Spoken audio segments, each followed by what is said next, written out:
Saviez-vous qu'il existe de nombreux crédits d'impôt auxquels vous pourriez avoir droit? Pour savoir lesquels, c'est simple. Consultez le justepourtous.ca. Tous les crédits d'impôt disponibles sont là. Ainsi que vous soyez parent, aîné ou encore proche aidant, étudiant ou travailleur autonome, vous pourrez facilement identifier les crédits d'impôt qui vous concernent. Assurez-vous d'en bénéficier. Rendez-nous visite au justepourtous.ca.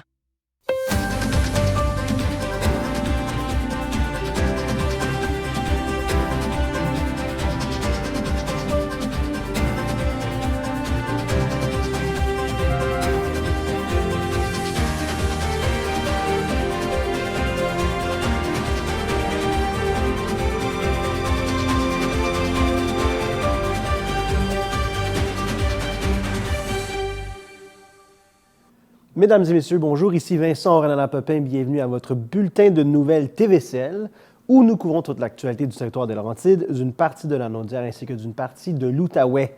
Et nous commençons cette semaine à Val-David, où, suite à une analyse approfondie des options envisageables, le conseil municipal a décidé, à l'unanimité, de ne pas porter en appel la décision de la Cour supérieure du Québec rendue le mois dernier, laquelle confirme l'obligation d'exproprier l'ensemble du domaine de la Sapinière. Consciente des préoccupations que cette situation suscite, l'administration municipale a pour objectif de minimiser les répercussions financières et sociales de cette décision. Dans les mois à venir, la municipalité entamera un processus d'évaluation des terrains et des bâtiments du domaine. Ce processus permettra de déterminer la juste valeur des propriétés et d'établir un montant d'indemnisation équitable. Il est important de préciser que les montants avancés publiquement jusqu'à présent sont purement spéculatifs, puisqu'aucune évaluation officielle n'a encore été réalisée. Afin de limiter l'impact financier de cette situation, la municipalité explore toutes les aides financières disponibles et pourrait également envisager la revente des terrains. Il est trop tôt pour déterminer l'avenir du domaine de la Sapinière. Si le site devait être transformé, la municipalité s'assurera que le projet reflète les attentes de la communauté en consultant les citoyens au moment opportun. La municipalité réitère son engagement à informer régulièrement les citoyens tout au long du processus. Une mise à jour sur l'évolution du dossier sera communiquée d'ici la fin du mois de mars, ou plutôt en cas de nouveaux développements. Pour toute information sur l'historique de ce dossier, consultez la page dédiée sur le site valdavid.com sous l'onglet « Projet majeur / construction de la nouvelle école ». La municipalité de Val-David est heureuse d'annoncer le lancement de 2 appels de dossiers destinés aux artisans et artistes professionnels de la région dans le cadre d'événements culturels majeurs qui dynamiseront le cœur du village durant la saison estivale 2025. La municipalité invite l'ensemble des artistes et artisans de la région à poser leur candidature pour réserver un espace dans la charmante allée des créateurs. Cet espace, qui prendra vie tous les week-ends du 7 juin au 13 octobre, est situé à l'extérieur, à côté du centre d'exposition et à proximité du marché public. Ce lieu unique permettra aux créateurs d'exposer et de vendre leurs œuvres faites à la main, offrant ainsi une vitrine de choix pour faire découvrir leur passion, leur savoir-faire et leur créativité. Dans le cadre de cette virée des créateurs, la municipalité lance également un appel à des artistes et artisans dont l'atelier professionnel est établi sur son territoire. Ce circuit permet aux visiteurs de rencontrer les créateurs, de découvrir leurs pratiques et de visiter leur lieu de création.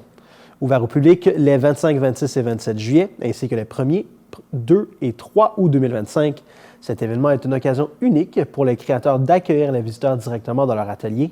Ils pourront ainsi présenter leur démarche artistique, exposer leurs œuvres et proposer leur création à la vente, offrant aux amateurs d'art une immersion authentique dans leur métier.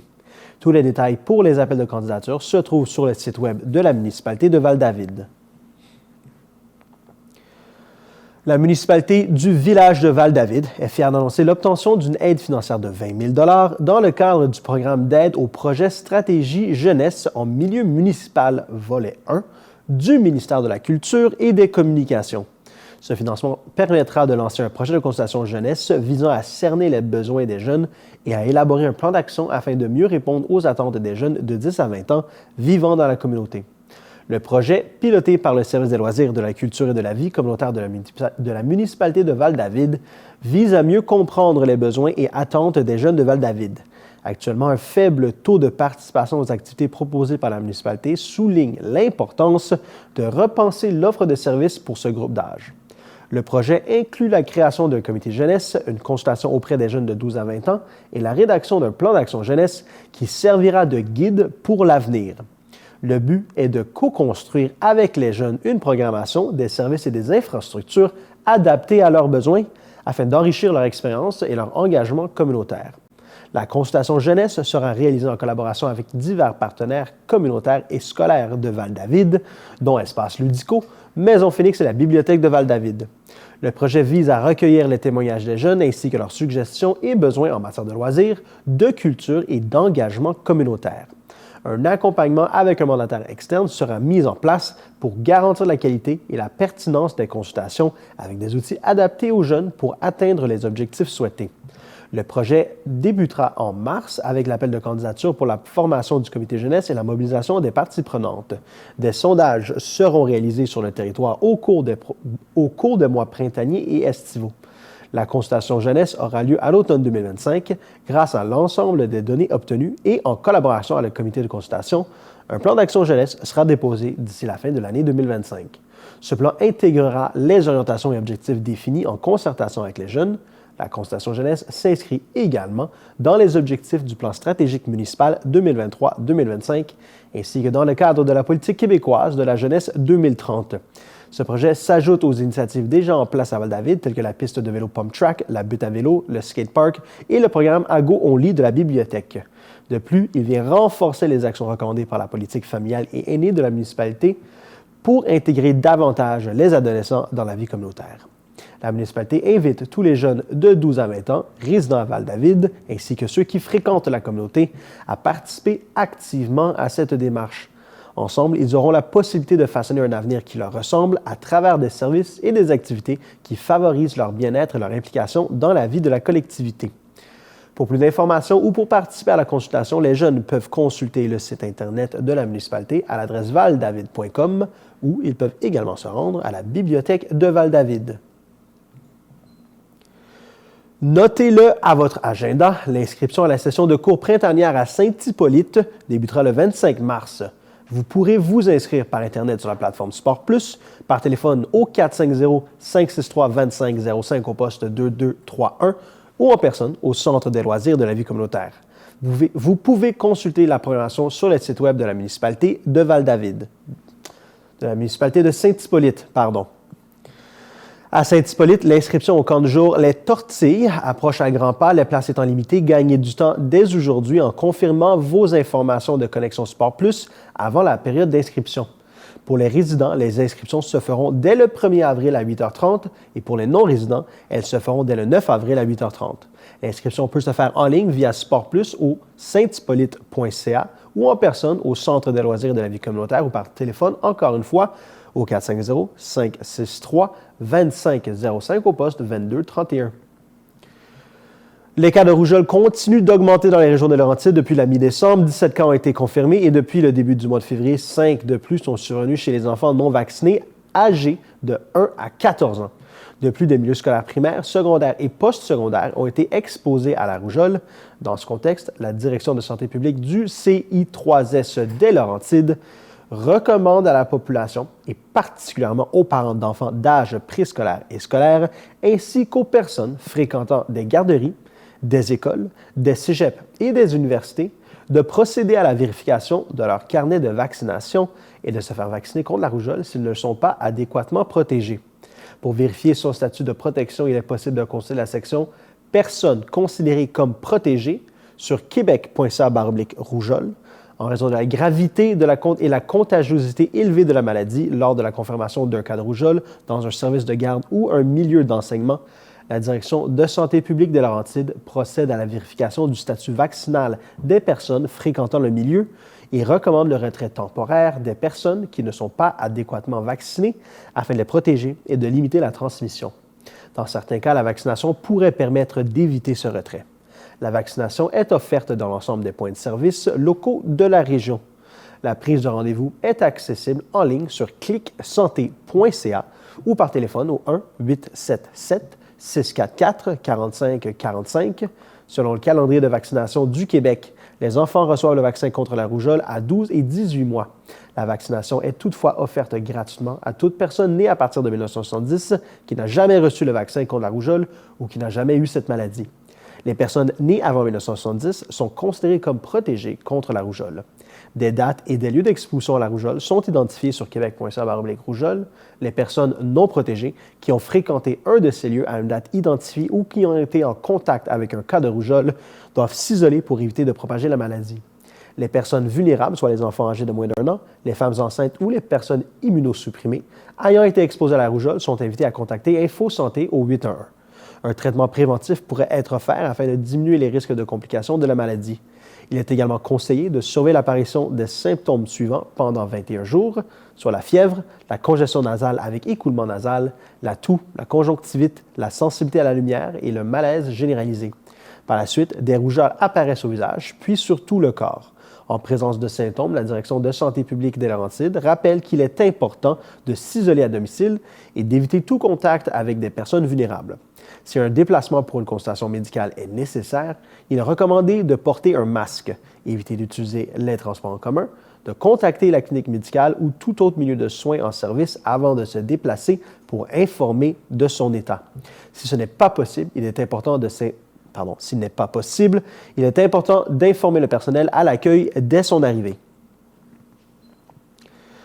Dans le cadre d'une vaste démarche visant à suivre l'évolution du phénomène de l'itinérance au Québec, le Centre intégré de santé et de services sociaux des Laurentides invite les citoyens et les citoyennes à s'inscrire comme bénévoles pour le dénombrement qui aura lieu au printemps. Ce dénombrement permettra d'estimer le nombre de personnes en situation d'itinérance visible pendant la nuit du 15 au 16 avril 2025. La participation des bénévoles est essentielle pour la réussite de cette opération. Elle contribuera à améliorer la compréhension de la réalité des personnes en situation d'itinérance. Plusieurs tâches sont disponibles, notamment la distribution des questionnaires dans des lieux extérieurs, la distribution des questionnaires dans des services d'hébergement d'urgence ou d'autres ressources, la gestion d'équipe, le soutien au centre de déploiement. Une formation obligatoire sera offerte avant l'activité pour l'ensemble des bénévoles. Les personnes intéressées à devenir bénévoles dans la région des Laurentides sont invitées à s'inscrire en remplissant le formulaire disponible en ligne à la section Itinérance du site web du CI3S des Laurentides. Aucune expérience en intervention auprès des personnes en situation d'itinérance n'est requise. Le dénombrement est la source de données incontournables permettant de rendre compte de la situation à l'échelle de la province. Les données issues du dénombrement contribuent aux efforts de planification des services et de prévention de l'itinérance. Cette démarche permettra de comparer les données recueillies à celles obtenues en 2018, en 2022 et à certaines données obtenues lors de l'exercice d'énumération de 2024. Au total, 16 collectivités au Québec ont été désignées pour ce dénombrement en 2025, dont les Laurentides. À Sainte-Anne-des-Lacs, un appel aux idées est lancé afin de répondre à la question suivante. À quoi devrait servir le petit pavillon de parc qui se trouve sur le nouveau site de la municipalité? Cette étape d'idéation de conseil permettra au conseil municipal de choisir les idées qui correspondent le mieux aux critères établis. C'est finalement un vote citoyen parmi les idées retenues par le conseil qui permettra d'établir le projet, son échéancier et le budget. Les critères à respecter sont la quiétude du voisinage, permettre à l'ensemble ou à une grande partie des citoyens d'en profiter et répondre à un besoin pour la communauté. Vous avez jusqu'au 26 mars pour soumettre vos suggestions.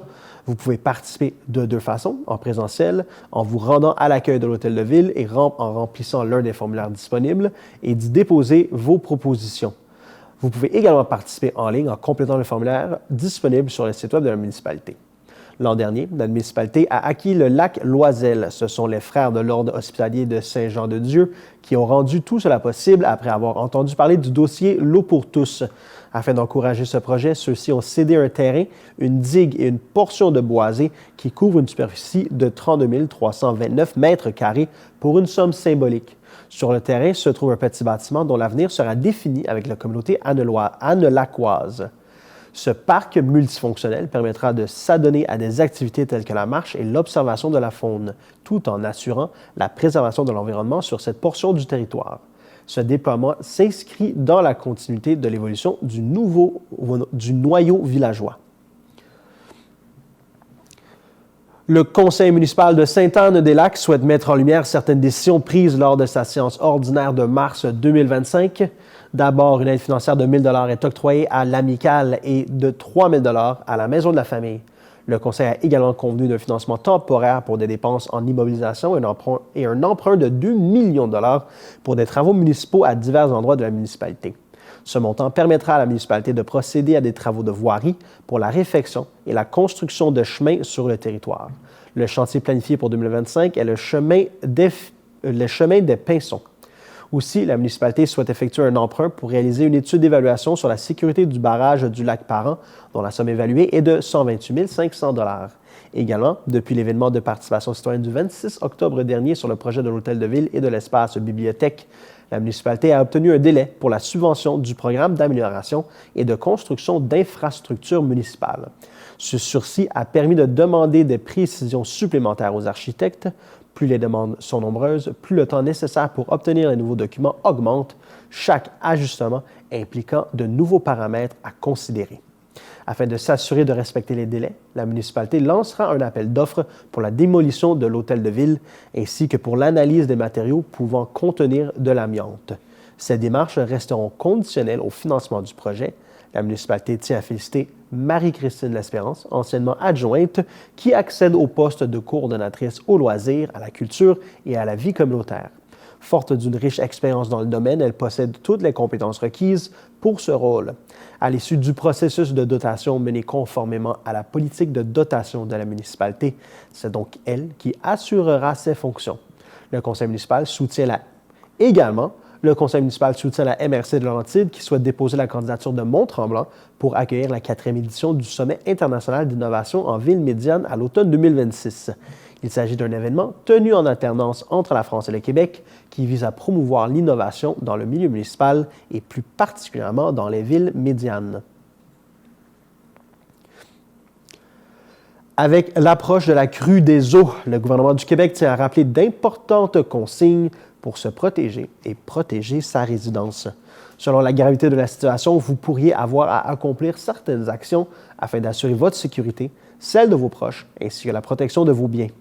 Suivez l'évolution de la situation auprès des sources officielles d'information uniquement et respectez les consignes et les recommandations émises par les autorités. Consultez les sites Internet et suivez les comptes de médias sociaux des autorités concernées par l'événement comme Urgence Québec, le gouvernement du Québec. Informez les autorités municipales de toute situation dangereuse, par exemple des objets lourds transportés par les flots. Prenez les précautions nécessaires en ce qui concerne vos installations électriques et au gaz. Si l'eau n'a pas commencé à envahir le sous-sol, coupez le courant dans toute la maison afin d'écarter tout danger d'électrisation ou d'incendie. Assurez-vous de ne pas avoir les pieds sur un plancher humide et de ne pas être appuyé contre un objet métallique. Faites ensuite basculer l'interrupteur principal à la position d'arrêt. Si l'eau commence à envahir le sous-sol, ne touchez à rien. Communiquez immédiatement avec Hydro-Québec au 1-800-790-2424 pour faire interrompre le service. Si une odeur de gaz est perceptible ou que vos équipements à gaz naturel sont brisés, communiquez immédiatement avec votre distributeur de gaz naturel.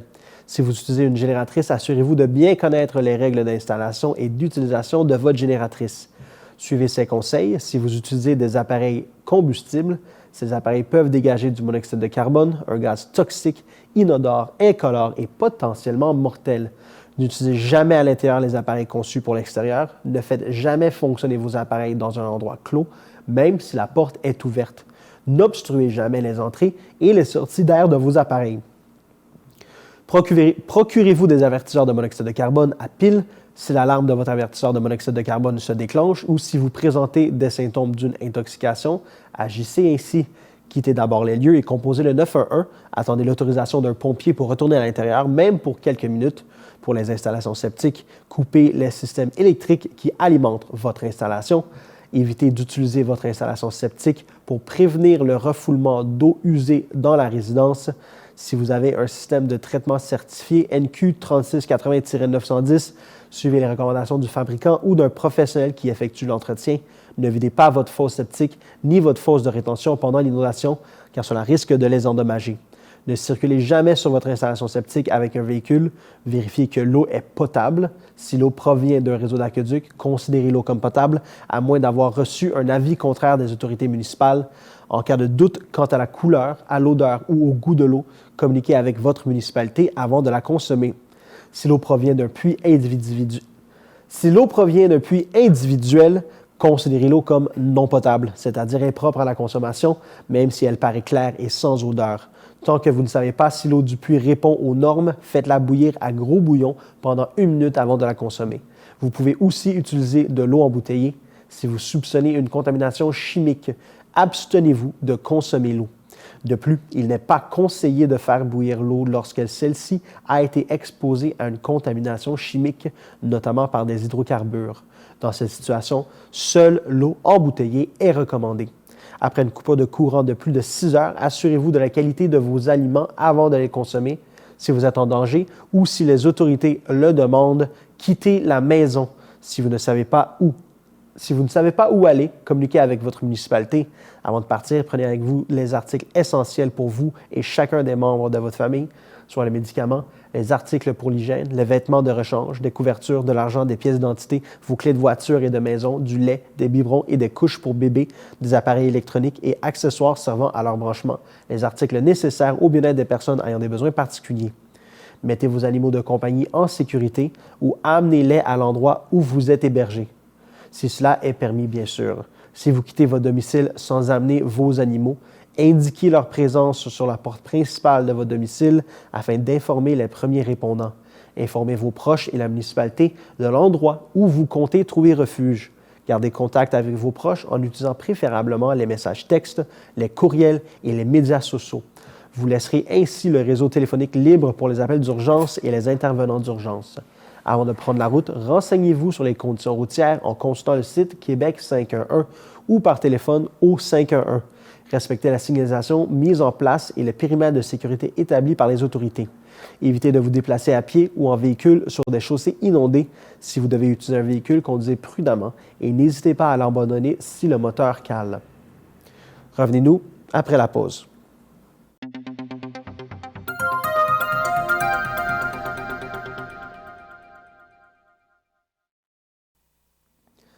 La Ville de Sainte-Adèle convie la population à une soirée d'information au sujet des travaux majeurs qui auront lieu sur la rue Morin pendant l'été 2025, entre les rues Beauchamp et de Montreux, et entre le chemin du Chanteclair et la rue Valiquette. Ce nouveau chantier, qui constitue la phase 3 du projet des pentes 40-80, est la continuité des travaux réalisés dans le secteur depuis 2023. La soirée d'information sur le projet aura lieu le 20 mars à 18h30 à la place des citoyens. Ce projet d'envergure, de loin le plus grand projet d'infrastructure réalisé par la Ville à ce jour, consiste à mettre en place un réseau souterrain qui permettra la séparation des eaux pluviales et des égouts sanitaires. L'objectif de ce projet majeur est d'arrêter d'acheminer l'eau de pluie vers l'égout sanitaire afin de réduire le traitement des eaux effectuées à l'usine d'épuration. Il est ici question d'une diminution au terme du projet de 500 000 mètres cubes à l'an à l'usine, soit 20 des eaux traitées actuellement. Le projet aura des bénéfices environnementaux majeurs. Il aura des impacts significatifs sur le développement de la ville. Il offre l'opportunité de mettre à niveau les infrastructures de surface. La Ville de Mont-Laurier a officiellement décrété le 13 mars comme journée nationale de la promotion de la santé mentale positive, s'ajoutant ainsi à plusieurs autres villes du Québec qui reconnaissent l'importance du bien-être psychologique dans les communautés. En tant que municipalité amie des aînés, Mont-Laurier réaffirme son engagement à promouvoir des initiatives favorisant une bonne santé mentale pour tous en mettant de l'avant l'entraide, l'inclusion et le soutien entre citoyens. La Ville tient également à remercier tous les organismes communautaires qui offrent des services de soutien et d'information à la population pour renforcer la santé mentale positive sur son territoire. La Ville de Mont-Laurier est fière de lancer un tout nouveau formulaire de réservation de kiosques en prévision des activités de la programmation estivale 2025. Que vous soyez un organisme qui désire bénéficier de visibilité auprès des citoyens ou que vous soyez un restaurateur ou un commerçant qui œuvre dans la vente d'aliments, soyez partie prenante des festivités en réservant un kiosque dès maintenant.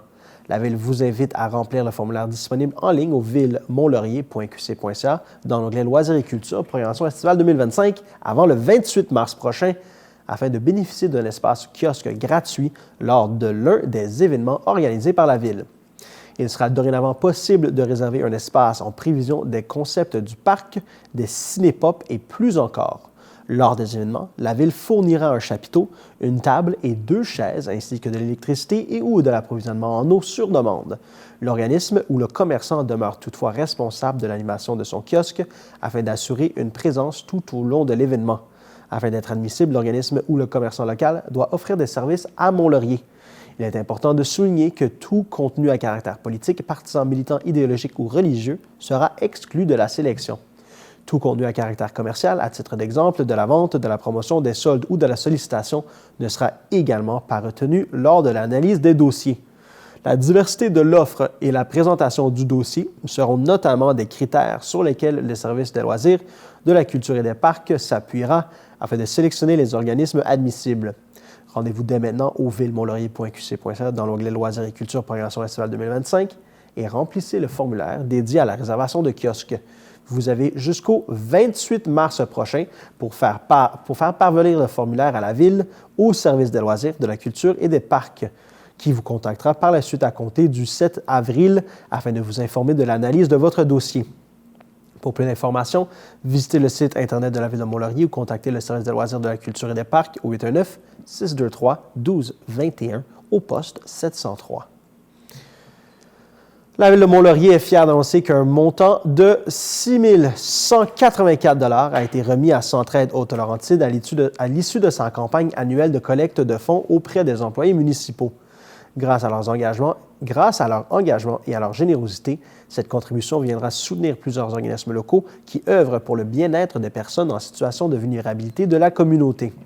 Cette année encore, le conseil municipal a doublé le montant amassé auprès des employés, ce qui a porté les dons à un montant total de 6 184 $. La Ville remercie chaleureusement tous ceux et celles qui ont participé à cette collecte et réitère son engagement envers la solidarité et l'entraide dans la région. La Ville de Mont-Laurier est fière de poursuivre son engagement envers les artistes en lançant un nouvel appel de dossier pour l'acquisition d'œuvres d'art. Cette année, la Ville a le plaisir d'innover en collaborant avec Galéa, une plateforme dédiée à la diffusion et à la vente d'art, tout en menant une démarche locale via son site Web pour l'appel de dossier.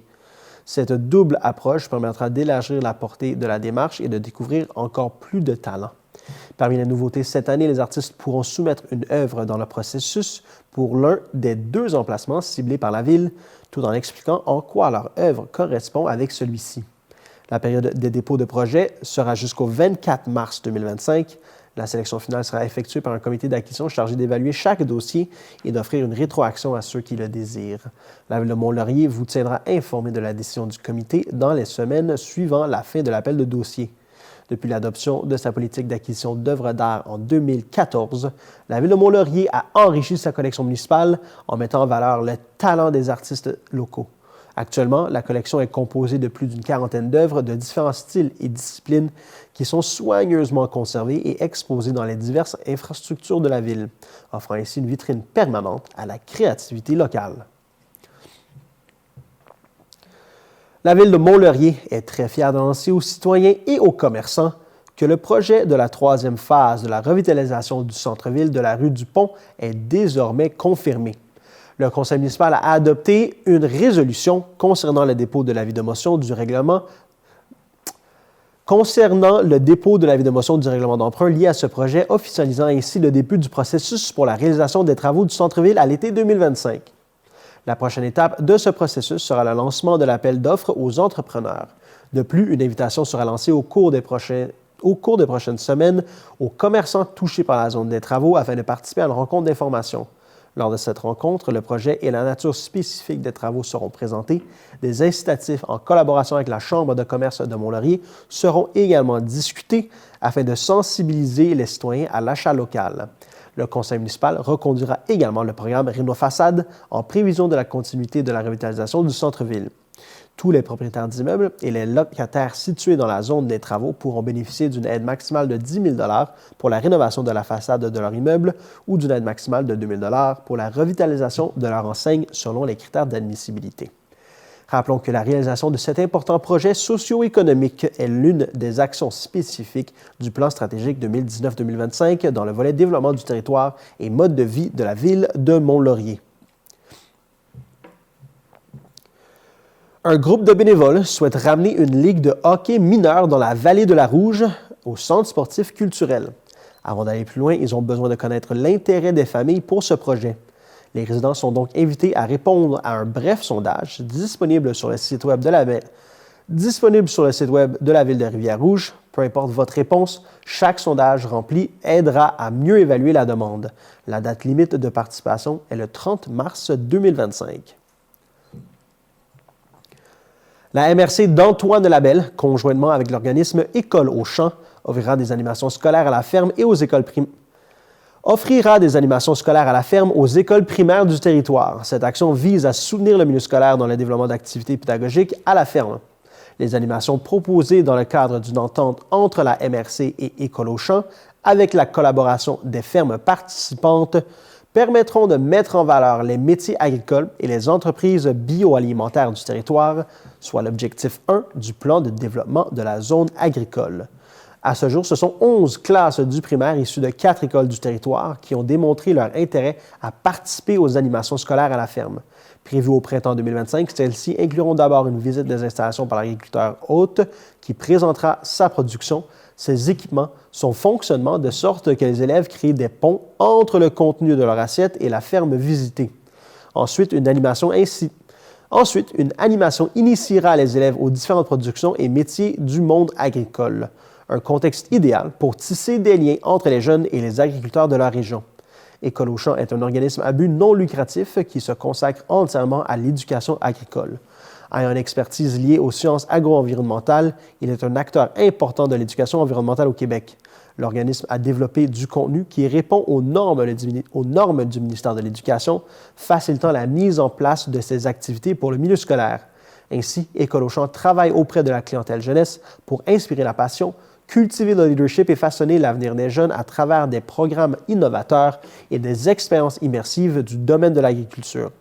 Si vous êtes un professionnel du milieu de l'éducation et aimeriez offrir ces animations dans votre établissement scolaire, contactez la chargée de projet en développement agroalimentaire de la MRC, Nadia Brousseau, au 819-623-3485 au poste 213 ou par courriel à pdza@mrc-antoine-label.qc.ca.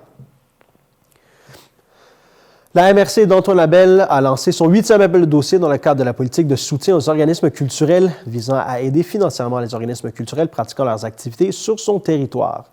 Les organismes admissibles ont jusqu'au 3 avril 2025 pour déposer un projet. Pour cet appel de dossier, le conseil de la MRC octroie une enveloppe de 20 000 $ dans le but de soutenir les organismes culturels de la région dans leurs activités. Par cet appui, le Conseil salue l'initiative de ces organismes et reconnaît l'importance des retombées de leurs projets sur la vitalité du territoire. Ainsi, les organismes culturels souhaitant déposer un projet avant le 3 avril prochain peuvent consulter les informations concernant l'appel de dossier et la politique disponible sur le site web de la MRC d'Antoine Labelle. Le formulaire de présentation d'activité est également disponible sur ce site web. Adopté en 2017 et mis à jour en 2023 afin de répondre aux axes, orientations et objectifs de la nouvelle politique culturelle et patrimoniale de la MRC d'Antoine Labelle, la politique de soutien aux organismes culturels a pour mandat de soutenir et de valoriser le milieu culturel local. Elle a également pour but de répondre équitablement aux demandes d'aide financière des organismes culturels. Le fonds dédié à la politique de soutien aux organismes culturels a pour objectif la réalisation d'activités culturelles et la reconnaissance des organismes culturels sur le territoire, la contribution au soutien des activités destinées à la communauté d'Antoine Labelle, le maintien des services culturels de qualité offerts aux citoyens, ainsi que la recherche des sources de financement privées ou publiques supplémentaires en culture. Pour plus d'informations et pour un soutien dans le dépôt de leurs demandes, les organismes culturels sont invités à communiquer avec l'agente de développement culturel du territoire de la MRC d'Antoine Labelle, Dominique Gagné-Supper, par téléphone au 819-623-3485 au poste 112 ou par courriel à culture@mrc-antoine-label.qc.ca. Le service de gestion intégrée des ressources naturelles de la MRC d'Antonabel lance un appel de projet dans le cadre du programme d'aménagement durable des forêts 2024-2025, volet intervention ciblée. Cet appel de projet se déroule jusqu'au 11 avril et vise l'aménagement forestier dans la région des Laurentides. Dans le cadre de l'entente de délégation concernant la gestion du programme d'aménagement durable des forêts du ministère des Ressources naturelles et des forêts 2024-2027 pour la grande région des Laurentides, dont le renouvellement a été annoncé en octobre dernier, la MRC lance cet appel de projet afin d'identifier les projets régionaux à réaliser. Rappelons que l'entente regroupe 4 MRC, dont Antoine-Labelle, des Laurentides, des Pays-d'en-Haut et d'Argenteuil.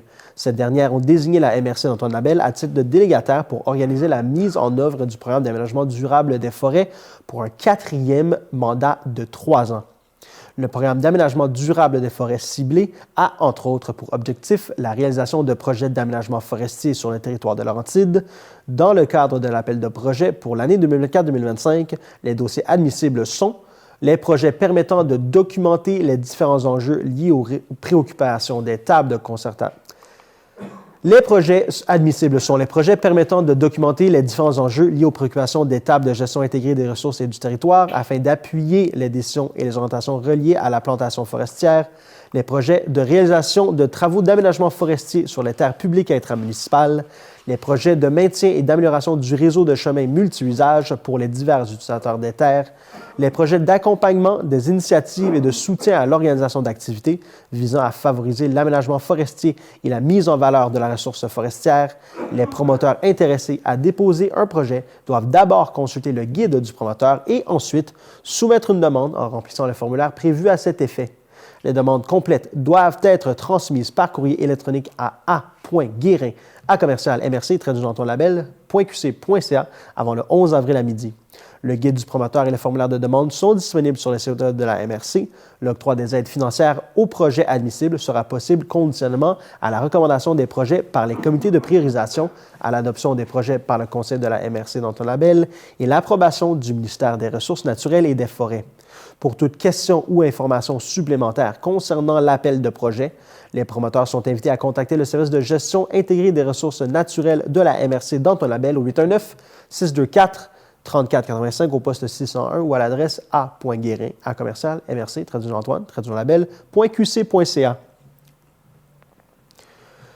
Suivant le conseil de la MRC d'Antonabel du 28 janvier dernier, le service de l'aménagement du territoire a déposé le plan régional des milieux humides et hydriques auprès du ministère de l'Environnement, de la lutte contre les changements climatiques, de la faune et des parcs pour son approbation finale.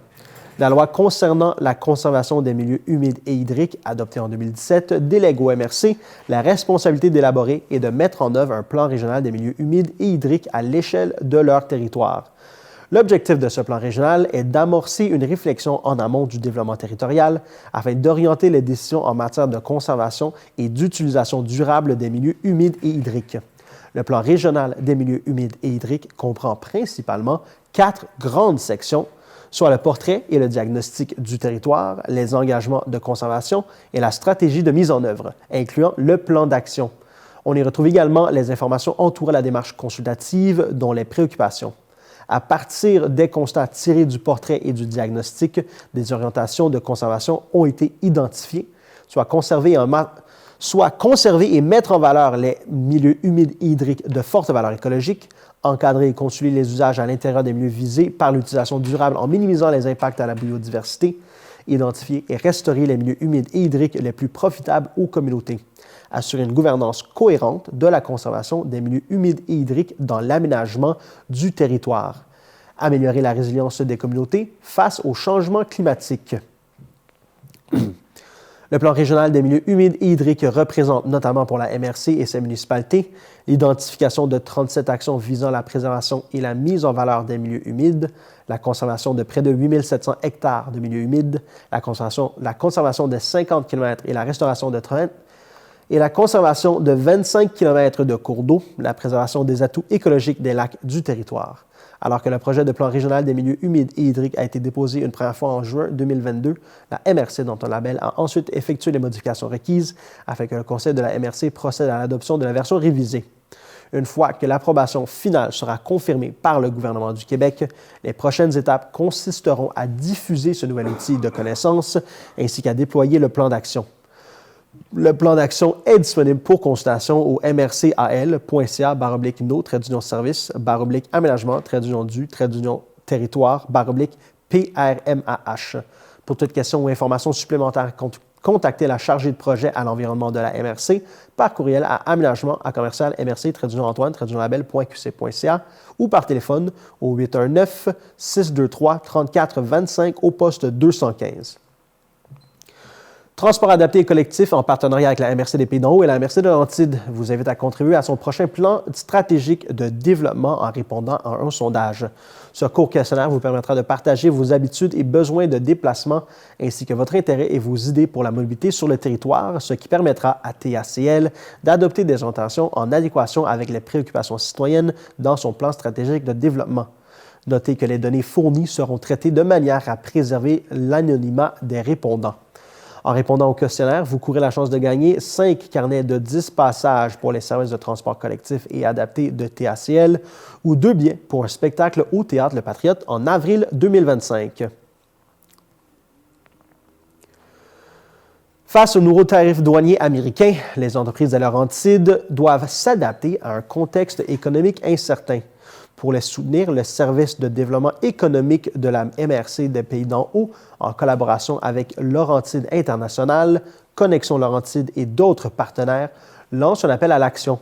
La Société de développement économique met à disposition des services gratuits pour aider les entreprises à identifier les meilleures options de financement, d'innovation et de diversification. André Genet, préfet de la MRC des Pays-d'en-Haut, mentionne que ce soutien permet aux entreprises de renforcer leur résilience et de saisir les opportunités stratégiques pour assurer leur croissance. L'adaptation passe par l'optimisation des processus, l'adoption d'outils technologiques et la révision des chaînes d'approvisionnement. M. Genet ajoute que les entreprises doivent non seulement s'adapter, mais aussi repenser leur modèle d'affaires. Les entreprises sont invitées à contacter les conseillers du service de développement économique pour bénéficier de ressources en financement, innovation et exportation. Le service de développement économique de la MRC des Pays-d'en-Haut réitère son engagement à accompagner les entrepreneurs vers une croissance durable et dynamique. Pour plus d'informations ou pour bénéficier d'un accompagnement, visitez le site web pdheconomique.com. Le service de développement économique invite toutes les entreprises du territoire à prendre quelques minutes pour remplir un court sondage qui se trouve sur les sites web de la MRC des Pays-d'en-Haut. Revenez-nous après la pause.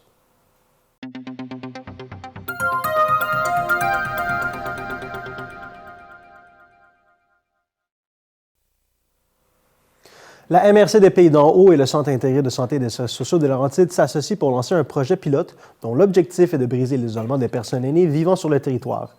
S'inscrivant dans la Stratégie nationale en prévention du suicide du gouvernement du Québec, cette initiative bénéficiera d'un financement non récurrent de près de 200 000 $ dédié aux initiatives visant la population de 65 ans et plus.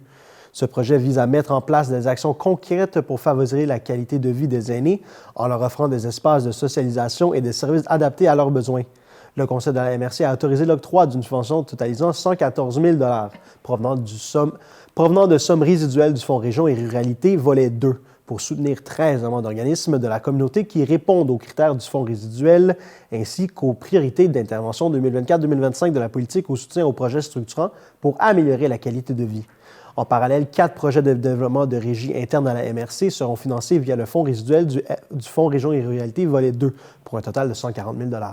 La date limite d'engagement des sommes étant le 31 mars 2025, ces 17 initiatives et projets débuteront dès les montants octroyés et devront être complétés selon les dates prescrites de fin d'enveloppe, soit le 31 mars 2026. Le Conseil de la MRC a adopté la version finale de son plan d'adaptation au changement climatique qui inclut un nouveau cadre d'intervention 2025-2035. Après l'adoption du plan d'adéquation au changement climatique préliminaire en mars 2024, la MRC a consulté ses municipalités et parties prenantes pour affiner et compléter son cadre d'intervention. L'objectif était de le rendre plus efficace en intégrant des actions basées sur les meilleures pratiques scientifiques et adaptées aux réalités locales du territoire. Ce plan d'adaptation au changement climatique est le premier volet du plan de climat que la MRC s'est engagée à réaliser, et ce, grâce au programme Accélérer la transition climatique locale.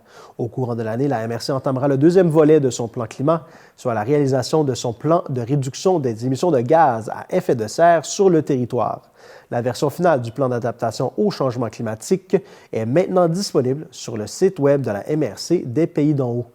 À la suite de nombreuses démarches entreprises auprès du ministère des Transports et de la Mobilité durable, ce dernier a envoyé à la fin du mois dernier à la MRC des Pays d'en Haut une autorisation conditionnelle pour installer une passerelle temporaire pour piétons et cyclistes, là où le corridor aérobique enjambe le lac Saint-François-Xavier à Wentworth-Nord. Le Conseil mandate ainsi la MRC des Pays d'en Haut à signer une entente de permission visant l'installation d'une telle passerelle et s'engage ainsi à respecter les conditions exigées dans la lettre et l'entente rédigée par le ministère de la Transport et de la Mobilité durable. Ainsi, avec ce projet de passerelle temporaire, cette infrastructure récréotouristique essentielle, coupée en deux à la fin de la saison 2023, pourrait retrouver son rôle de lien. Lors de la séance du 20 février dernier, le Conseil des maires de la MRC des Laurentides a procédé à la nomination de Mme Isabelle Jubainville au poste de directrice des finances. Titulaire d'un baccalauréat en sciences comptables, Mme Jubainville cumule près de 28 ans d'expérience professionnelle, ayant notamment occupé des postes à responsabilité tels que directrice des finances et directrice générale au sein d'importantes organisations privées dans le secteur de la construction. Grâce à sa compétence en gestion financière et en ressources humaines, à son sens de l'organisation et à son leadership, Mme Jubainville saura apporter une contribution précieuse au sein de l'équipe de la MRC de Laurentides. Mme Jubainville relèvera directement dans la direction générale et supervisera l'équipe du service des finances. Parmi ses responsabilités figurent le contrôle interne, l'application des normes comptables, l'engagement financier des services sous sa responsabilité ainsi que la participation à l'élaboration des prévisions de stratégie budgétaire. Elle collaborera également avec tous les organismes apparentés de la MRC de Laurentides et au suivi des projets de subvention. La MRC de Laurentides lance un appel à proposition afin de donner l'opportunité à des partenaires d'affaires de développer une offre de services entourant le tourisme canin sur le site du parc Éco-Laurentide de la MRC de Laurentides, situé dans la municipalité de Mont-Blanc, une terre publique d'exception dont elle assure la gestion. Le tourisme canin est également appelé le tout-tourisme. Ayant à cœur le développement durable de ces terres, la MRC de Laurentides souhaite favoriser un partenariat avec des entrepreneurs dont la proposition vise une complémentarité de l'offre récréotouristique existante sur le territoire de la MRC. Grâce à la contribution du ministère des Affaires municipales et de l'Habitation, volet 3 du Fonds Région et Ruralité, cet appel à proposition s'inscrit dans une optique de revitalisation du site et d'élargissement de l'offre régionale en matière d'infrastructures canines. Les grands espaces que permet cette infrastructure régionale reconnue s'avèrent l'emplacement idéal pour offrir un service aux touristes qui soit axé sur le tout-tourisme. Les propositions qui impliquent des services à l'année seront favorisées par le comité d'évaluation de la MRC de Laurentides. Dans la volonté d'augmenter le nombre et la durée des séjours, la MRC de Laurentides souhaite bonifier l'offre existante avec l'attraction du tourisme canin. Déjà 2 locataires sont présents sur le site du parc Éco-Laurentides, les entreprises Refuge Perché et Utopia. Le comité d'évaluation, composé des membres du comité signature innovation de la MRC de Laurentides, assisté d'un conseiller en développement économique, évaluera les propositions selon les critères déclinés dans le document d'appel à proposition. La clôture de l'appel à proposition sera le jeudi 17 avril à 15h. Consultez le document de référence et téléchargez le formulaire de dépôt d'une proposition sur le site web de la MRC de Laurentides. Pour plus de détails, contactez Audrey Sanschagrin en écrivant à sanschagrin@mrclaurentides.qc.ca. La MRC de Laurentides lance un appel à proposition afin de trouver un partenaire pour occuper un bâtiment situé sur le site de l'ancienne pisciculture, un lieu patrimonial d'exception au cœur de la municipalité de Mont-Blanc. Soucieuse de préserver et de valoriser le site unique, la MRC recherche une entreprise dont l'offre viendra enrichir l'expérience récréotouristique de la région tout en respectant les principes du développement durable. Situé en bordure de la rue de la pisciculture et du parc linéaire Le Petit-Train du Nord, le bâtiment disponible représente une opportunité idéale pour les entrepreneurs souhaitant développer un service complémentaire aux activités existantes. Les propositions favorisant les services aux touristes, qu'il s'agisse de location d'équipements de plein air, d'un service de restauration ou encore d'une offre innovante répondant aux besoins des visiteurs, seront privilégiés. Cet appel à proposition vise à stimuler l'innovation et l'entrepreneuriat en proposant une offre de services qui viendra bonifier l'expérience de nombreux visiteurs de l'ancienne pisciculture. Le comité d'évaluation analysera les projets en fonction de leur originalité, de leur faisabilité et de leur capacité à s'intégrer harmonieusement au site tout en contribuant à son dynamisme économique.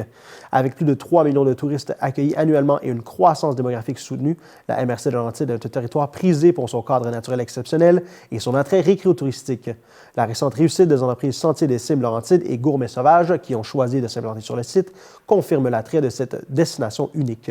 Le comité d'évaluation évaluera les propositions selon un critère décliné dans le document d'appel à proposition. Consultez ce document sur le site web de la MRC de Laurentides. La date limite pour le dépôt d'une candidature est le 17 avril. Fidèles à leur habitude, les Sauverois et Sauveroises ont répondu présents à la collecte de sang du maire du 10 mars, organisée en collaboration avec Emma Québec. Dans les jours précédents de la collecte, l'objectif de 100 donneurs a rapidement été atteint et plus de 20 volontaires étaient inscrits sur la liste d'attente. Parmi les donneurs, 6 en étaient à leur première expérience de don de sang. Le jour même, ce sont exactement 91 poches de sang qui ont été prélevées sur une commande initiale de 80. Une fois transformées et séparées en laboratoire, les 91 poches ont fourni plus de 360 produits sanguins qui seront transfusés à des patients d'hôpitaux publics du Québec, soit autant de vies qui pourront être sauvées.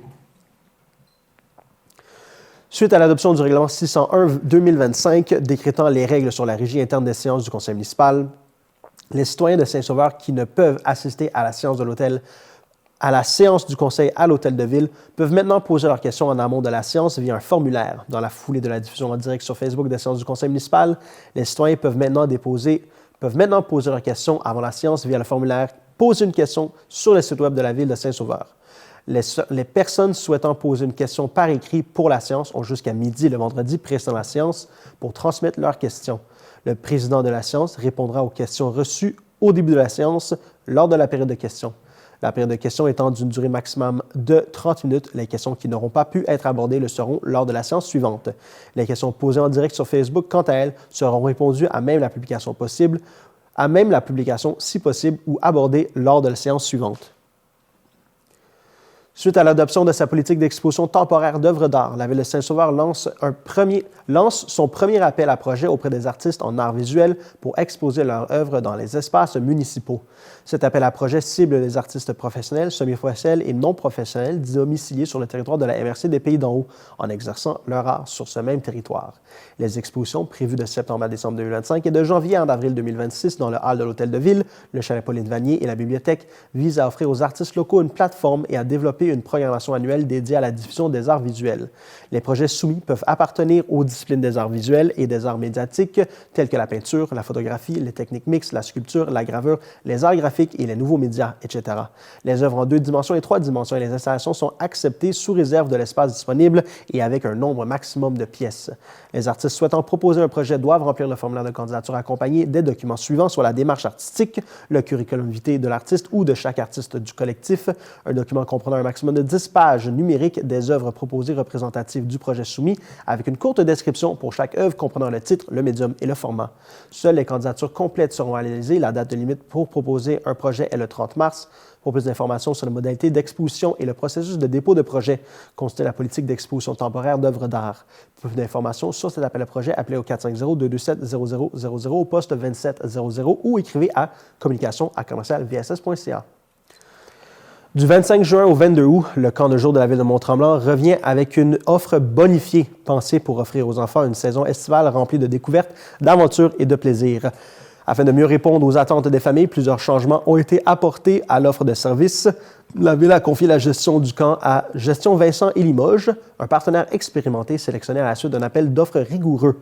Bien que les camps spécialisés ne soient pas maintenus cette année, ce partenariat permettra de proposer une expérience enrichissante à tous les enfants de 4 à 12 ans, axée sur la créativité, la diversité des activités et une meilleure utilisation des infrastructures de plein air.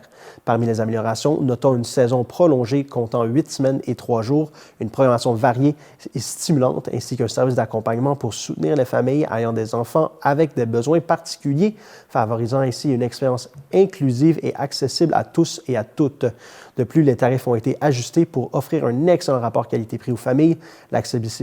L'accessibilité financière étant une préoccupation majeure des familles, la Ville a augmenté significativement son soutien financier, permettant ainsi de proposer des tarifs compétitifs et de minimiser l'impact des coûts sur les familles. Pour les résidents et détenteurs de la carte Accès, le forfait saison complète de 8 semaines et demie est de 500 $ et le tarif hebdomadaire est de 93,50 $. Pour les détenteurs de la carte Expérience et autres, le tarif proposé sera de 1 796 $ pour la saison complète et de 215 $ pour le camp à la semaine. Une 9e semaine du 24 au 29 août sera également offerte à prix réduit par rapport à l'an dernier. Le service de garde sera payable à la semaine ou pour la saison complète de 8 semaines. La grille tarifaire complète sera disponible dès le 26 mars sur le site web de la Ville. Une rencontre d'information avec le fournisseur Gestion Vincent et Limoges se tiendra en ligne le 7 avril à 19 h. Cette séance permettra aux parents de découvrir la programmation type d'une semaine de camp et les aspects aspects logistiques. Gestion Vincent et Limoges est actuellement en période de recrutement afin de constituer son équipe d'animation pour l'été 2025. Les personnes intéressées peuvent communiquer avec l'organisme au 1-855-477-3003. La ville de Mont-Tremblant modernise la diffusion de sa programmation culturelle et de loisirs. Dès le mois de mars, le traditionnel guide culture Laurentide, guide culture et loisirs, fait peau neuve et sera désormais intégré sous forme de cahier spécial détachable au centre du journal local L'Info du Nord, distribué gratuitement sur le territoire. La programmation culture et loisirs demeurera disponible sur le site de la ville où elle peut être facilement consultée et téléchargée, publiée à chaque période d'inscription, soit 4 fois par année. Ce nouveau cahier spécial offrira une présentation plus simple et épurée des activités, cours et ateliers offerts par la ville. Grâce à cette nouvelle formule, l'essentiel de la programmation culture et loisirs sera clairement identifié et plus facile à consulter. Son modèle détachable pratique permettra également d'être consulté à tout moment.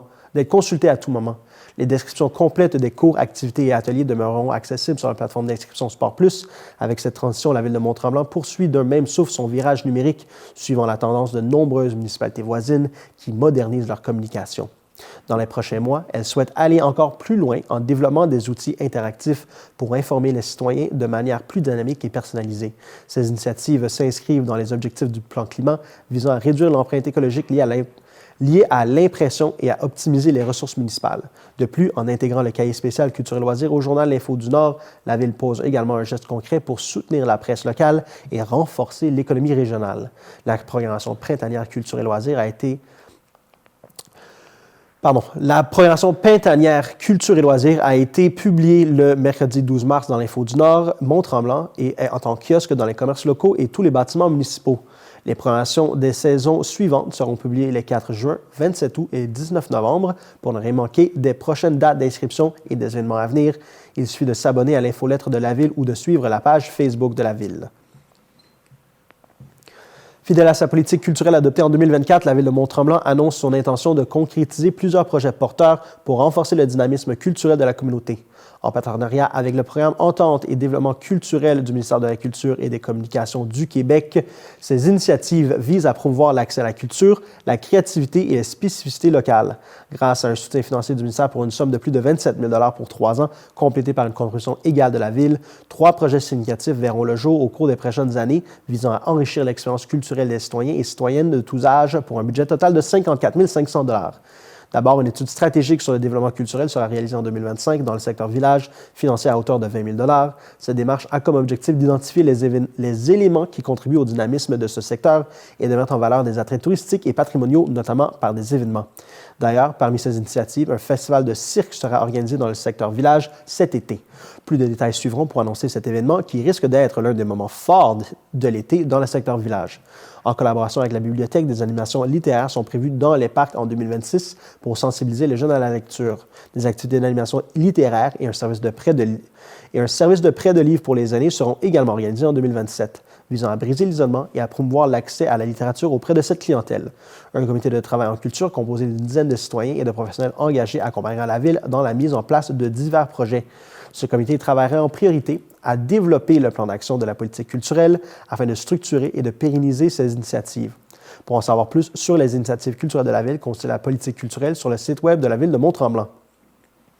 Le festibiaire de la municipalité de Mont-Blanc sera de retour en force au parc de la Gare cette année. C'est à la mi-juin, soit les 13 et 14, que les amateurs de bière pourront se rassembler et visiter les kiosques de microbrasserie qui viendront leur faire découvrir leurs produits. Et que dire des spectacles en soirée, Help, hommage à The Beatles le vendredi et les colloques ensemble avec des membres du groupe original le samedi. La programmation complète sera dévoilée en avril. Surveillez les publications de la municipalité de Mont-Blanc pour connaître tous les détails et réserver vos dates. Voilà, c'était tout cette semaine pour votre bulletin de nouvelles TVCL. Je vous remercie d'avoir été à l'écoute. À la semaine prochaine.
Saviez-vous qu'il existe de nombreux crédits d'impôt auxquels vous pourriez avoir droit? Pour savoir lesquels, c'est simple. Consultez le justepourtous.ca. Tous les crédits d'impôt disponibles sont là. Ainsi que vous soyez parent, aîné ou encore proche aidant, étudiant ou travailleur autonome, vous pourrez facilement identifier les crédits d'impôt qui vous concernent. Assurez-vous d'en bénéficier. Rendez-nous visite au justepourtous.ca.